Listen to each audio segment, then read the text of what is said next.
Hello Brian, আপনাদের জন্য আধার কার্ডের ব্যাপারে খারাপ খবর নিয়ে আসলাম। পশ্চিমবঙ্গের রাজ্যে বিভিন্ন জেলায় পোস্ট অফিসের মাধ্যমে আধার কার্ড ক্যান্সেল বা বাদ হয়ে গেছে বলে চিঠি আসছে বাড়িতে বাড়িতে। এখন পর্যন্ত অনেক বাড়িতে পোস্ট অফিস থেকে চিঠি এসেছে আধার কার্ড ক্যান্সেলেশনের। আধার কর্তৃপক্ষ পাঠাচ্ছে, মানে এখন আমরা আধার কার্ড ছাড়া টাকা তোলা, জমা করা বা রেশন তোলা কিছুই করতে পারি না, কিন্তু আধার কার্ড ক্যান্সেলেশনের চিঠি আসছে প্রতিটা বাড়িতে। এই ব্যাপারে কি বলেছে আমি সম্পূর্ণ আলোচনা করব, আপনারা শেষ পর্যন্ত দেখবেন। দেখার আগে যারা নতুন আছেন চ্যানেলটাকে সাবস্ক্রাইব করে দিবেন, আর যারা ফেসবুক থেকে দেখবেন অবশ্যই পেজটাকে ফলো করবেন। কি বলেছে দেখুন, আধার কার্ড নিষ্ক্রিয় করার চিঠিকে ঘিরে চাঞ্চল্য ছড়িয়েছে হুগলির মগরায়।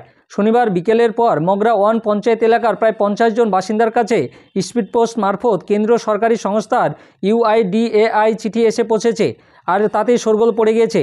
যারা চিঠি পেয়েছেন তাদের মধ্যে রীতিমতো আতঙ্ক ছড়িয়ে পড়েছে।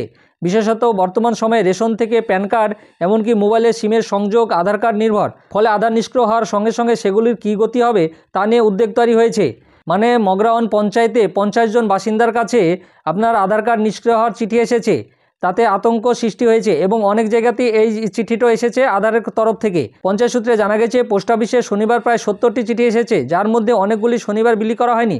ফলে আজ সোমবার আরও অনেক বাসিন্দার বাড়িতে আধার নিষ্ক্রিয় হওয়ার চিঠি এসে পৌঁছাবে। এই পরিস্থিতিতে শনিবার রাত থেকে এ নিয়ে তল্লাশ শুরু করেছেন পঞ্চায়েতের সদস্যরা। বিশেষত রেশনসহ একাধিক পরিষেবা এসব বাসিন্দাদের দেওয়ার ক্ষেত্রে এবার পঞ্চায়েতের ভূমিকা কী হবে তা নিয়ে দ্বন্দ্বে পড়েছেন পঞ্চায়েত কর্তারাও।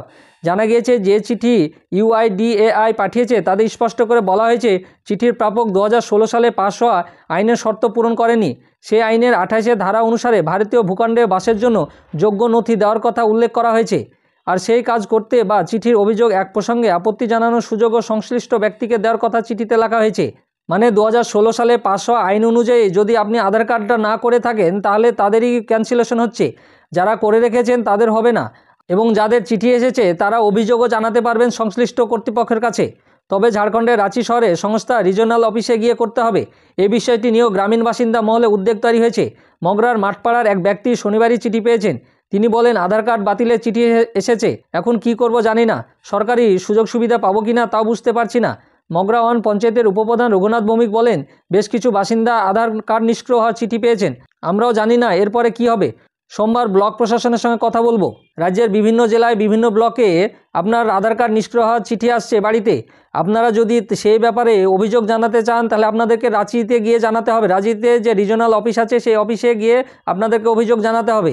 আধার কার্ডের মাধ্যমে আমরা টাকা তুলি, জমা করি বা রেশন তুলি, সব কিছু করি, কিন্তু যদি আধার কার্ড নিষ্ক্রিয় হয়ে যায় তাহলে কি হবে? যদি আধার কার্ড বাদ হয়ে যায় তাহলে কি হবে কমেন্ট করে জানান। আপনি চিঠি পেয়েছেন কি না কমেন্ট করে জানান। আর আমার এই ভিডিওটা ভালো লাগলে লাইক এবং শেয়ার করে দিবেন।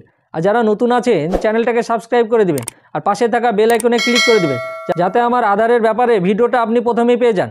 আর যারা ফেসবুক থেকে দেখবেন অবশ্যই পেজটাকে ফলো করবেন। ধন্যবাদ।